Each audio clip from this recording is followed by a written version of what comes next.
Welcome to another episode of The Plunge. And I feel like there's really not that much super entertaining news in the NBA. I guess the most entertaining news that we found so far this week was ESPN released their top 25 NBA stars who have the most potential and are under the age of 25. So let's just start with that. So I guess the top five, let's just list them 1 through 5. So Luka obviously is number 1, Zion number 2, LaMelo number 3, Mitchell at number 4, and Tatum at 5.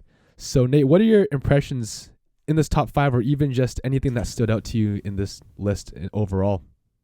Yeah, so this list, it's pretty easy for the top. I mean, Luka is clearly the best player under 25. He's the best player under 25 since LeBron. And he's only 21 years old. Like, that is so crazy to me because he's so experienced in the league. He has such a high basketball IQ. He plays in such a mature manner. And he's just growing year in, year out. Last year he was really good statistically, but he did let the team down at times, especially in the clutch. This year he's helped lead his team back into a playoff position when they were missing a lot of guys at the start of the season, and he continues to make the guys around him better. I mean, you have a ton of role players around him who have all excelled with him in that Dallas system, so he was a clear number 1. And then Zion at 2 and LaMelo at 3. This is where the list starts to get interesting because you have bona fide stars behind Zion and LaMelo in Donovan Mitchell at 4 and Jason Tatum at 5, who are proven, who have played big minutes in big playoff series. When Zion and LaMelo, I mean, LaMelo's been fantastic this year, don't get me wrong. Before he went down with his wrist injury, I think he broke his wrist, he was awesome. So effortless on the court. He can facilitate. He can rebound at a really high level. And he runs the floor well. And then Zion, last night we saw point Zion for the first time. But I do have my issues with Zion and his game, despite being an all-star this year, despite being one of the top young players. I just don't really see how in the modern NBA you can have a player who can't shoot a 3, who's not a stand-in center. Like, he's kind of still positionless in his play style. I don't know if they're going to move forward with this point Zion. I don't know if they're going to continue to just have him play the 4. He takes all his shots around the rim, and the game has gone away from that so often. And then suddenly a player like Zion comes in, and he's bruising his way around the rim, and he puts up great stats. He shoots great percentages, but his team continues to lose. And I don't see how he could improve on what his identity in his game is, where he's always going to be that around the rim kind of guy. And maybe he can improve in some facets in his playmaking and maybe in his 3-point shooting, although I don't know if he ever will, just because his body style is really awkward to be an effective 3 shooter. I will continue to have the question of if Zion is a legitimate guy who you can build around for a championship contender as your number 1 piece as we move forward. So him at number 2, I like Mitchell more than him. I would have Luka and then Donovan Mitchell and then Zion and then Tatum and then LaMelo. But they are all probably in that top 5 range still. Yeah, I mean, the thing about Zion, it's like over the past year or so, even before this season, everyone's like, what position is this guy going to be, right? Is he a 4? Is he a 5? And I think with the emergence of point Zion, I think people are realizing that you can't really give this guy a position anymore. And I don't know if that really translates to a championship caliber player on a contending team, right? And like you said, the Pelicans continue to somehow lose a lot of games this season. And like coming into the season, I was kind of scared of them, and people kind of saw them as this kind of underrated team. And you could clearly tell this season that, yeah, it's not working right now with them. And that makes you question whether Zion's actually an actual like position, or is he inventing an entire new position that only he can be. And I think you could draw similarities to Giannis where they both destroy in the paint, and sure, you could attribute Giannis to the 4 or 5 a bit easier because of his wingspan and he's taller, but at the same time he handles the ball too. But I think the thing with Zion is that he's not as agile as Giannis, and that kind of limits his capabilities. And yes, he's fast, but he's so heavy, and that kind of questions his health, his physical health moving forward. And even this season, he's been pretty healthy for the most part before that finger injury he had.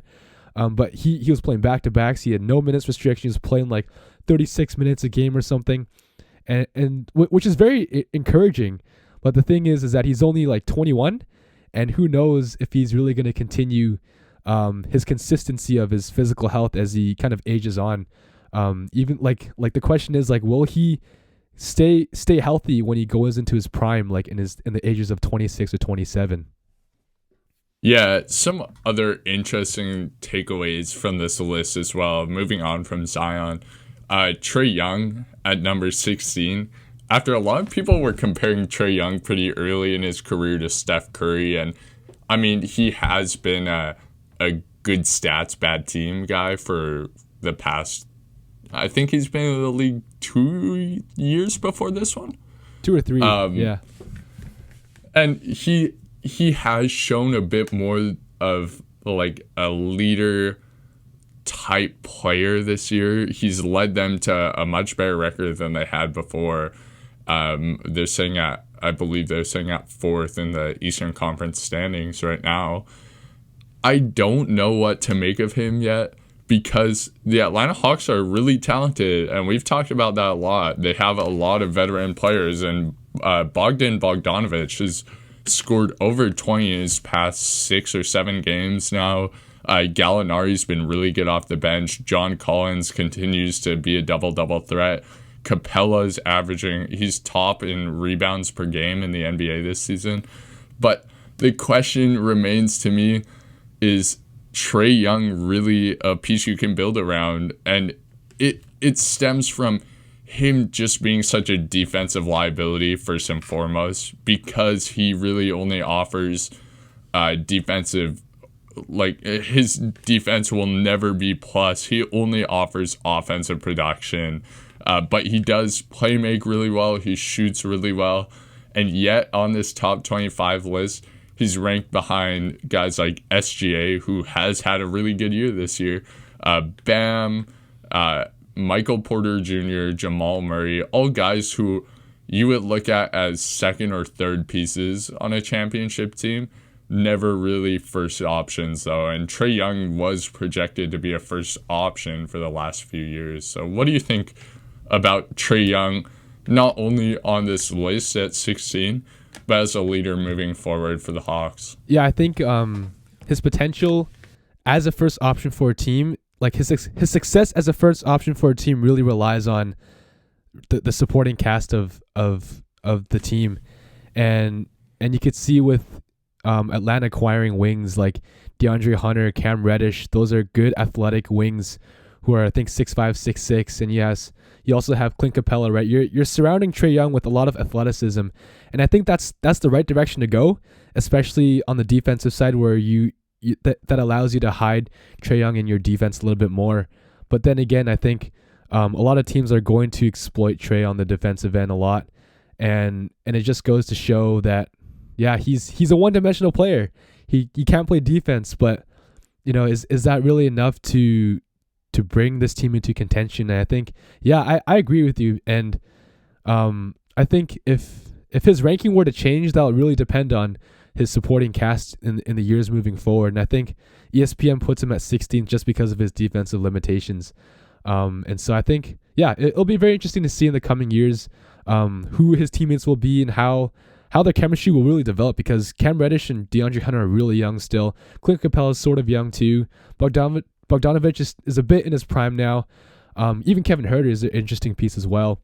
But I think the Hawks are doing a good job in terms of surrounding their young core.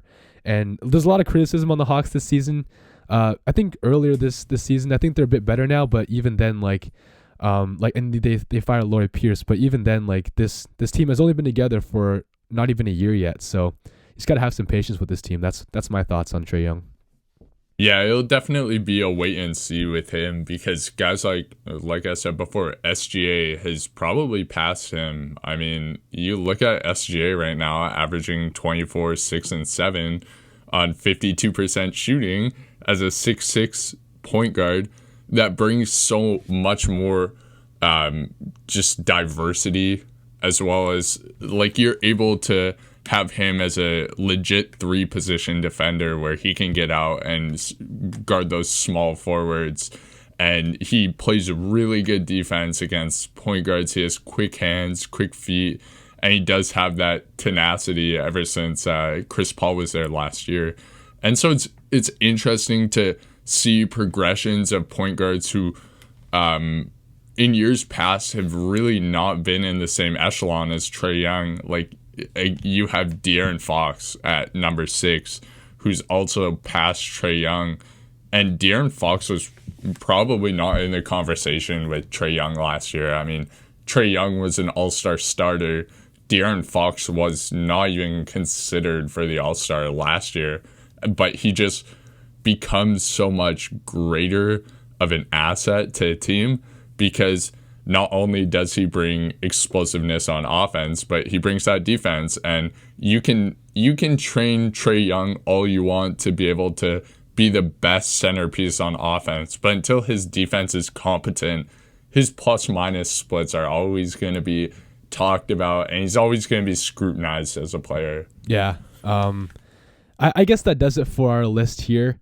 I am excited about Trae Young in the years coming ahead, but yeah, you can't really change his athletic build. He's going to remain as skinny and short as he is right now, and compared to the next 10 years. So, moving on, let's just start off with the Western Conference standings, and I think we're going to focus. Let's just focus on kind of the 5 to 8 spots. So, I kind of want to focus on the Nuggets, the Blazers, and the Mavs. So let's just quickly talk about the Nuggets, just because Aaron Gordon is kind of a pivotal piece for them right now. They won 8 straight as of Saturday, before Saturday's games. They are 4th in the Western Conference. They leapfrogged the Lakers. So let's quickly talk about the Nuggets before we move on to the Blazers and Mavs. So what are your impressions of the new look Nuggets? Their net rating was the 7th best in the league before the trade deadline and acquiring Aaron Gordon, and their net rating has been the 2nd best in the league ever since they got Aaron Gordon. It just plays into their style much better because every guy on that team not named Aaron Gordon has a lot of limitations if they're playing the 4th spot. You have Michael Porter Jr., who can't really guard the best 3 or 4 on the opposing team just because he doesn't quite have the defensive IQ that's necessary to guard the best wing. Paul Millsap, old and slow. He's been an all-star in the past, but he's just really showing his age nowadays, and he brings some intangibles to the team, but intangibles don't always equal success on the court. And JaMychal Green can get hot offensively, can be reliable defensively, but he's not really special in either. So, yeah, we've talked about it before. Like, you bring Aaron Gordon into a situation where the offense really does not have any needs. Their offense has been great all year, one of the best offenses in the league for the past 3 or 4 years now. You bring Aaron Gordon into a position where he doesn't have to carry a load on offense, and he's really excelled there so far after having to carry a load for a long time with the Magic and just struggling to be able to keep that team afloat and be the star player on that team. It's been really fun for me to watch him play just because he plays with a lot more freedom now, not scared to make mistakes, doesn't have to be the playmaker. He's comfortable shooting from the outside. He hadn't been comfortable in years past, and he's brought a lot of defensive toughness to this team, a lot of athleticism, and he's really gelled with the team so far. And that's why they've won 8 straight, and they're going to keep moving up in the standings. They're going to probably threaten Phoenix for that 2nd seed at the end of the year. That would be my guess. Yeah. Aaron Gordon just opens another door for the Nuggets offense. And I think there's a bunch of plays that I saw where Jokic is the pick and roll ball handler and Aaron Gordon is the screener. And it's like a lob to Aaron Gordon because the paint is wide open. And that just adds an entirely new dimension to your Nuggets offense, because you can never really do that with Paul Millsap or JaMychal Green. They just kind of lay low on the short corner, but they can't really get up and get those lobs. So I think that really opens the door for a Nikola Jokic pick and roll. Like Aaron Gordon's the perfect role man for him, as Jokic is the playmaker. So I think, yeah, that really opens up your offense. Enough about the... Oh, go ahead. I was just going to say, yeah, it brings another dimension to an offense that already has so many dimensions, because you have like elite scorers all around the perimeter, and now suddenly you have a great lob threat who's also a reliable three-point shooter. Is really unfair offensively to face the Nuggets right now. Don't forget JaVale McGee too, actually. Like, you could see some lineups with Jokic and McGee out there, and McGee running as the pick and roll man, but just saying, just a suggestion. But enough about the Nuggets. Let's move on to the Blazers. And as a Blazer fan, it's been frustrating watching Denver kind of pull away from them, because I think a week before Aaron Gordon got traded to them, the Blazers were in the 5th seed, and they're about a game or half a game behind them for about a good week. And then they got Aaron Gordon, and then the Blazers started losing. But honestly, Portland is the best worst team and the worst best team in the NBA. Like that's the simplest way you put it if you really want a one sentence summary of the Blazers. And it, as a fan, it's just been so frustrating because they can't beat the good teams. Like, they gave up 47 points to the Clippers in the first quarter or something, and then they blew a third quarter lead against the Jazz. Like, they were hanging with the Jazz, actually. It was surprisingly good that they were playing really well until there was some really bad coaching decisions in the rotations against Utah, and they just fell apart in the last 4 minutes of the third quarter, and they result in a blowout loss to them. So what do you make of this Blazers team, and what are really your thoughts on the coaching and the personnel there? Because I think that's the real problem for the Blazers. Well, this Blazers roster has been pretty stagnant for the past 5 years now. They continue to just squeak into the playoffs. They had the 1 year where they made the Western Conference Finals. They played the Spurs, and then they played the Young Nuggets, and then they got swept by the KD-less Golden State Warriors. Oh, they played the Thunder in the first round, not the Spurs. Oh, yeah. They played the Thunder, sorry. It's been the same way for so long, and I've always wanted this team to blow it up, just because when you're stuck in mediocrity without any guys who really have potential, you're never going to actually achieve the success you want, and you're going to continue to have your fan base disappointed year in and year out, just because at one point during the season you look and you say, oh, we have Damian Lillard scoring 30 a game, CJ McCollum scoring 25, and Nurkic averaging 20 and 10. Maybe this is the year. But it's never the year, because defensively they can't keep up with any team who is an elite offensive team, because every elite offensive team in the Western Conference, especially now with the addition of Aaron Gordon to the Nuggets, has a good defense as well, or they can be a good defensive team. And Portland tried to add that this offseason. You see that addition of Covington, the addition of Derrick Jones Jr. They hope that Rodney Hood would have a bounce-back year, but the struggles continue because they continue to invest in pretty much solely that backcourt. Offensively, you bring in Norman Powell, who really solves none of your problems, because all your problems are on the defensive side of the ball and none of them are on the offensive side of the ball. And so that is why Portland will continue to struggle with the good teams, because their offense is so explosive, but if they're not having a good shooting night, they have no other way of staying in the games at this point. And Damian Lillard is a legitimate star. Like, without question, he is a superstar in the league. He is a top 10 player. He is a championship caliber player as well.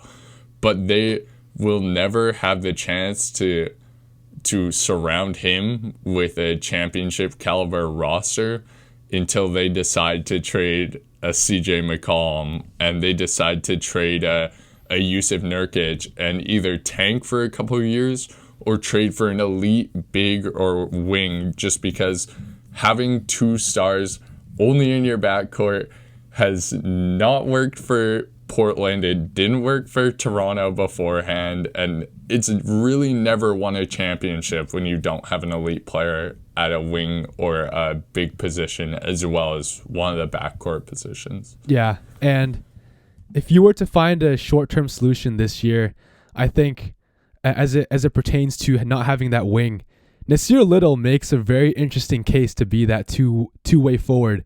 But I kind of want to walk through the last game against the Jazz as I was watching that game, where the problem with the Blazers is really the coaching staff and their favoritism towards the older veterans, such as Carmelo Anthony.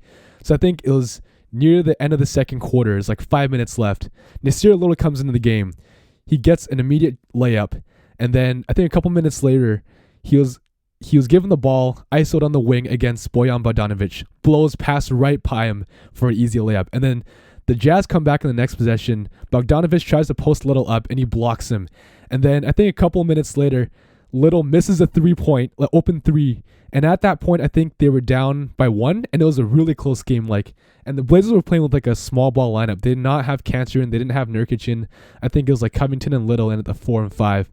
But once Little missed that 3, the next dead ball, CJ comes in, but he does not sub out Carmelo Anthony, who at that point only had 2 points during the game, and he was just a non-factor the entire game.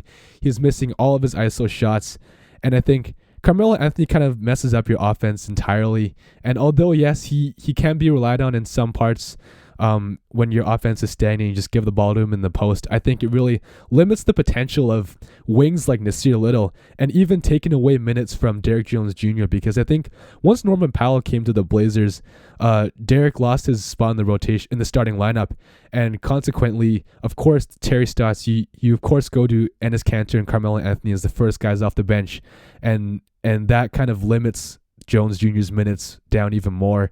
So I think the problem is really just coaching and not trusting guys like Little and Jones, and because you signed Jones to 2 years and he has a player option next year, and not giving him enough minutes when Powell comes to the team, it's a bit scary because he might not come back. But that's what I see from them right now as of the past couple of days.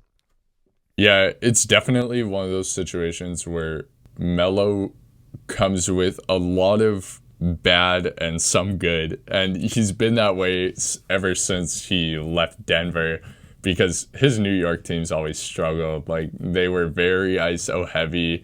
They could never really get the whole team involved, and Melo's been really good at times for Portland, but you'd have to surround him with a lot of defense if you want him to play on that second unit and be effective, because he has so many limitations, and Portland just doesn't have that defense to surround him with at this point. And they're going to continue to struggle on the first unit defensively, and the second unit, they're really hopeless defensively, because Cantor is known for being a fantastic offensive player with no defense. Like, just gets killed in the pick and roll almost every time he's put into it, and guys will just hunt the switch on him all the time.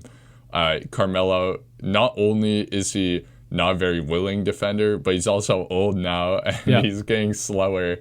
And yeah, you have Derrick Jones Jr., who was really good as a team defender for Miami when they had a lot of guys surrounding him who lived in that defensive culture and grinded out culture that Miami continues to support. But on his own, he's a really good athlete. He has tools to be a good defender, but he's not always the most engaged. If you watch our games, he can really let his man blow by him from time to time, just to lose track of his player on defense, and it puts them in quite the bind because he is an okay complementary offensive piece. But defensively, when he's not playing well, he's kind of unplayable. and he needs to be in a culture that puts defense first for him to really reach his full potential. And I think the problem that makes this even worse now is that you're not even using his potential on the offensive end as a lob threat, as a guy who gets offensive rebounds. You're literally putting him in the corner for spot up threes, and that's really the role that he's been relegated to the past week, and that is not a good thing for him. And I would say his 3-point shooting has improved a little bit this season. You could say that that's because of the opportunities that he's been getting, like a lot of open looks this season, but that's not his best strong suit offensively, and he has to be that guy in the short corner, waits for lobs and all that, and it's just hard for Dame and CJ to really find him, and Nurk kind of tried to find him a couple of times the past few games, but like really it's really hard to be that consistent as being a lob threat as your only option offensively. Yeah, it'll be interesting to watch this team moving forward because they could potentially slip further down into that play-in game with Dallas being really hot. And actually, let's move on to Dallas because Dallas has been really hot lately. They beat the Bucks last night, and they've been playing really good basketball. Luka's been getting KP involved. The role players have been doing what they did last year and hitting threes and playing good defense. And what do you see from this team that you like moving forward? Well, I think they're finally starting to gel together. And I guess the thing that I noticed is that Kristaps played back-to-back games for I think the first time this season. I don't know if I'm right on that, but he did play back-to-back games. And that is really telling because I think his health is probably getting better now. And he's probably one of your most important pieces to this team if you're trying to contend this year in the playoffs and go deep.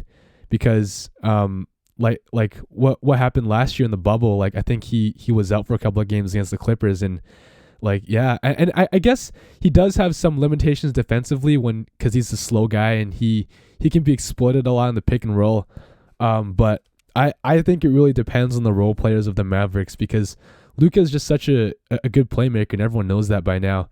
But it really is up to guys like Richardson, who's not doing that well this season, to really kind of step up his game offensively by just executing his open shots and his open looks, but at the same time not ball hogging the ball too much. But I also like the play of Tim Hardaway Jr. Like that guy has some guts to pull off some shots, like creating his own shot. I think sometimes people overlook his ability to create his own shot off the dribble, especially when Luka's on the bench. He kind of runs that second unit too as that kind of secondary point guard next to Brunson. So I really like the guard versatility with the Mavericks, and we haven't even seen Redick play with them yet because of his injury. But even just adding JJ Redick is just another option you can go to when a Josh Richardson gets cold or a Jalen Brunson gets cold from deep. I think, yeah, the guard versatility in this team really helps this team succeed in the long run. Yeah, Jalen Brunson was really, really good on their last road trip. They've won 7 of their last 10.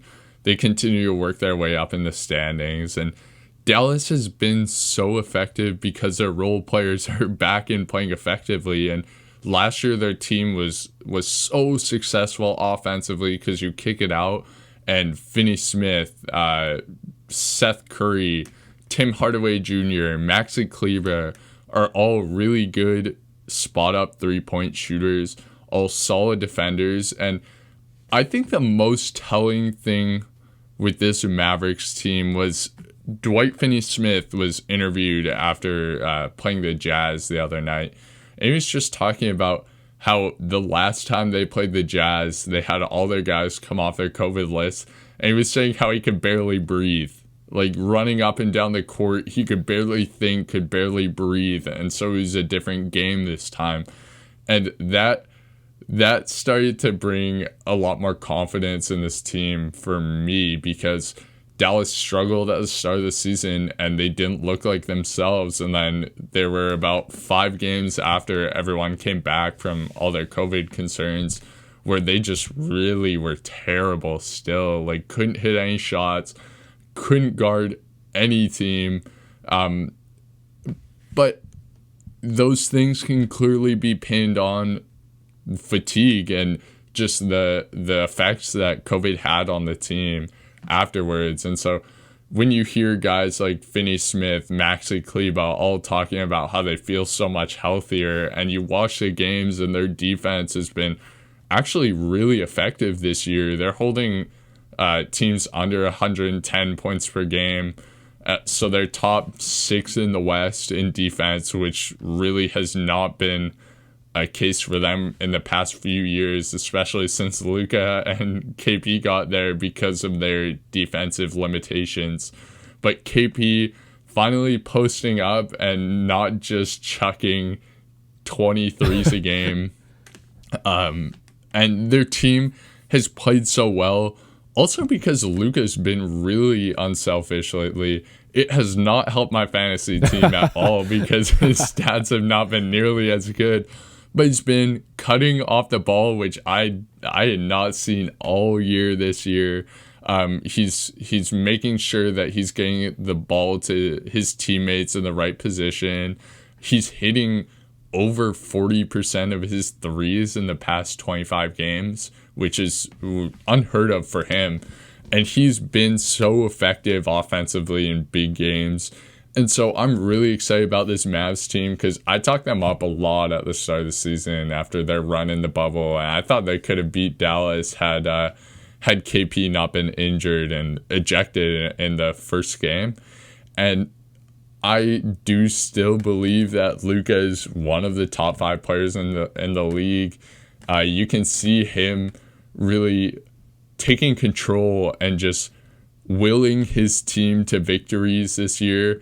And it is kind of telling to me that he is able to do that with his current supporting cast, and a guy who's so offensively talented, who's such a great player in Steph Curry, is still kind of struggling to keep that Golden State Warriors team above water.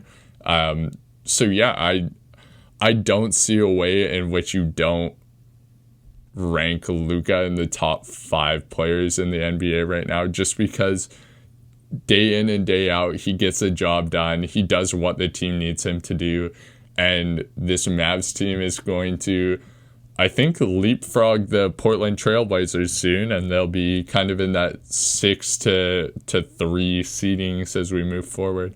Yeah.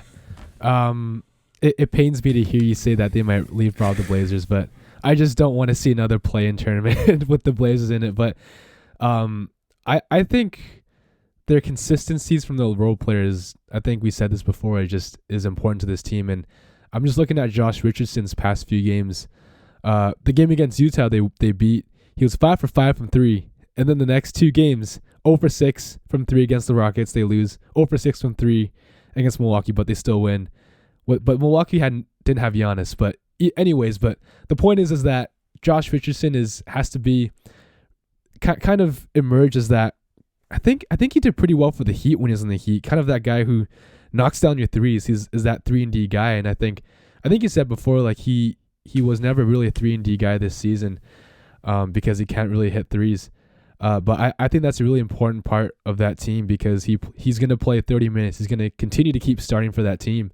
But as long as he misses those threes, I think that really puts a Mavs team in danger, especially when you play against teams like Utah who knocks down all their threes, or you play against Phoenix and LA who are good shooting teams.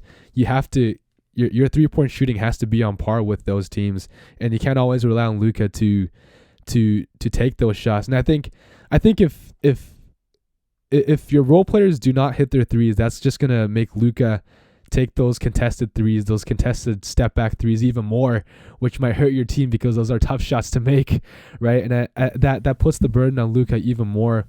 And yeah, when you're not hitting shots, I think that's gonna really hurt your team a lot. So I think if the role players really step up their game and just get some sort of flow and consistency with their shots, I think they'll be very, very dangerous in the playoffs for sure.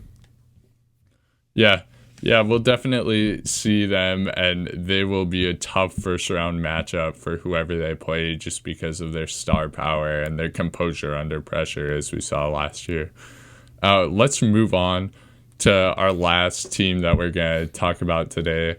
This is another team who made a big transaction at the trade deadline, and they had a showdown with the Atlanta Hawks last night where LaVine dropped 50 and Trae Young had 42. The Hawks eventually pulling it out. But so far, once Vucevic has gotten to Chicago, he's been really effective. And I just want to kind of gauge what you think has gone wrong for this team since the trade deadline, because they do continue to fall in the standings despite great performances from Vuce and really a constant offensive production from Zach LaVine all year. Yeah, it's kind of weird, like looking at their wins and losses. Like, okay, you lost to Phoenix, you lost to Utah, oh, you lost to Golden State, but then you beat Brooklyn, you beat Indiana, and you beat Toronto is not that good as of now. I think adding Vucevic really adds, like, Vucevic is the kind of guy you can really add to any NBA team. Like, he really literally does everything. He can pass, he can shoot, he can post up, right? But I think in terms of their limitations, he's not really a good defender, especially in the pick and roll where he doesn't really know what to do as the help guy guarding the ball handler coming off the screen. And he's not really a menacing force as a rim protector, as a shot blocker. He's not as long as Gobert or Capella, and he doesn't really have the athleticism of Bam or Embiid. So I think really I think that's his limitation, and really the youth of the Bulls team. And I think they lost quite a few games because LaVine was still hobbled with his ankle thing and he was still playing. But and then you play an Atlanta team where Trae drops 42 and LaVine drops 50, but you still lose, right? So I think it really is a matter of consistency. And even like when you look at their roster, they don't really have a consistent player who can put up consistent numbers, especially like LaVine doesn't really. I can't really rely on LaVine to score to give me 27 a game. There are some games where he just scores 15 or 16, where like 1 of 9 from 3, right? I think your most consistent player before Vucevic was Thaddeus Young, who is like, I think he averaged like almost double-digit rebounds and points every game. But yeah, like ahead of Thaddeus Young and Vucevic, there really isn't a consistent player that you can rely on to score. And I guess it all depends on LaVine trying to become that player, and it's just a matter of time, I guess. Yeah, it'll definitely be a tough season for the Bulls, I think, moving forward, just because there is more talented rosters ahead of them. I expect Charlotte to fall, but I expect teams like Indiana and Boston to move back up into the standings. The Bulls are kind of an enigma to me because Otto Porter Jr. was not terrible when he played for the Bulls. He offered kind of a good defensive ability on the wings, and he shot the three all right. And then you lose a guy like Wendell Carter. Of course, it's an upgrade when you get Vucevic playing, but you don't really have the role players to fill in for the guys who lost, and so that creates a bit of a hole defensively, especially for the Bulls, because Zach LaVine is not guarding anyone. Vucevic is suspect at best. And just your other wings, I mean, you got Patrick Williams, who is progressing, and I do believe he'll be a really good player. He has all the athletic tools, and he'll continue to grow in that, but you don't really have any other stopper type wings. And Otto Porter wasn't exactly a lockdown defender, but he was a reasonable defender. And sometimes you need reasonable defenders out there to keep your team afloat because, yeah, like you said, LaVine's offense is inconsistent. He's really explosive, as we saw last night. He had 37 in the first half. And then he goes and drops 16 and 14 and 15 in 3 games in a row. And your team struggles because defensively you can't keep pace with the team unless your offense is excelling. So yeah, I do believe that the Bulls are not going to make the playoffs, unfortunately. But moving forward, it will be a question of whether LaVine can develop defensively into someone who can take those assignments and can live up to the other best wing on the team you're playing, and kind of meet them and go toe to toe with them, because you are going to struggle unless Zach LaVine can become a truly elite wing, and he can guard the other team's best wing, and he can hit clutch shots and continue to consistently put up great offensive games. Yeah, and I think LaVine's ceiling is being that two-way guard / forward, because of his athleticism. And you could say that he's entering his prime soon. He's 26. But even then, like, looking at the big picture, I think it's still such a really small sample size of how the team's doing ever since Vuc came onto the team. I think they only play like 7 or 8 games with Vuc. So it's still a small sample size to make big judgments about this team. But I think in the long run, I think Vucevic will really help LaVine kind of get off ball a bit more, and you kind of saw that against the Hawks when he dropped 50. He was able to kind of find his way in the perimeter with Vuc kind of in the middle of the key and finding him open on open shots. So I think Vucevic really helps your team, but it is just only a matter of time, and even like developing players on the Bulls like Kobe White and like you said, Patrick Williams. Those are 2 really interesting players, and you're also surrounding yourself with veterans like Satoransky and Thad Young. So I think it's weird because this team is a really good mix of old and young players, and that might make you think that they're a good contender for the playoffs. But funny enough, it's really not the case this season, and you could attribute that to LaVine's struggles, his inconsistencies. But I guess final question before we wrap this pod: do you think the Bulls will make the playoffs in the next year or 2? Looking around the Eastern Conference, you would imagine that Boston, Miami, Milwaukee, Philadelphia, Brooklyn, and probably Indiana will all be playoff teams for the next while. The one question I'll have is whether Charlotte can maintain success, because they do have a really impressive roster, actually. Like at the start of the season, it didn't seem impressive at all. Rozier was 17 points per game, was on a really crappy contract.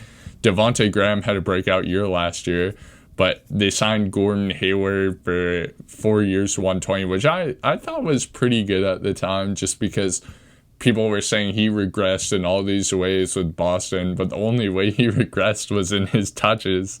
So yeah, Charlotte, obviously with LaMelo Ball probably being a foundational player there moving forward, could continue to succeed.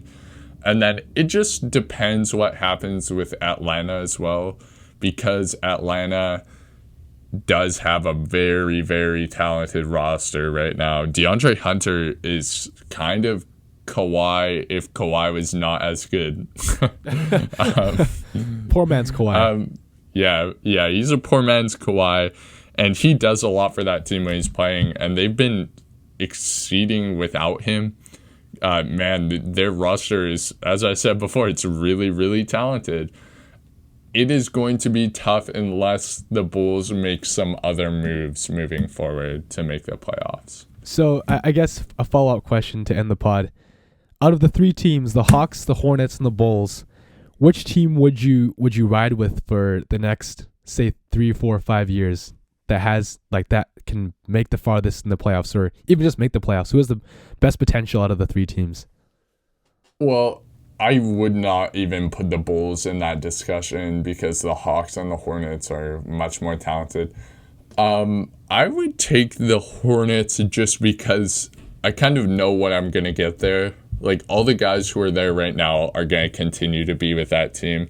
Atlanta might have Clint Capella leave soon. They might have, they probably will have John Collins leave after this season if they're not willing to give him the max. And if you give him the max, then you're in all kinds of financial troubles otherwise. So I'm going to go with the Hornets just because there's a little bit more stability there.